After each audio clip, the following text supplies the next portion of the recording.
नागपूरमध्ये राशनच्या वादातून थेट मारहाणीपर्यंत प्रकरण पोहोचल्याची धक्कादायक घटना समोर आली आहे. इंस्टाग्रामवर तक्रारीचा व्हिडिओ पोस्ट केल्याचा राग मनात धरून दुकानदाराने युवकाला बेदम मारहाण केल्याचा आरोप आहे.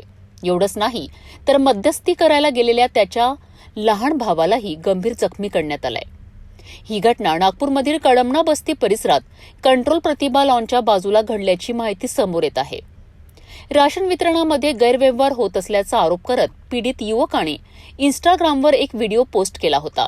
या व्हिडिओमुळे संतप्त झालेल्या राशन दुकानदाराने युवकाला गाठत त्याच्यावर हल्ला केल्याचा आरोप करण्यात आला आहे. युवकावर बेदम मारहाण करण्यात आली आहे. इतकंच नव्हे तर या भांडणात मध्ये पडलेल्या त्याच्या लहान भावालाही गंभीर जखमी करण्यात आलाय. या घटनेनंतर परिसरात काही काळ तणावाचं वातावरण निर्माण झालं होतं. जखमींवर सध्या उपचार सुरू असल्याची माहिती मिळत आहे. दरम्यान पीडितांनी संबंधित दुकानदाराविरोधात कठोर कारवाई करण्याची मागणी प्रशासनाकडे केली आहे. पोलिसांकडून या प्रकरणाची चौकशी सुरू असल्याची माहिती समोर येत आहे.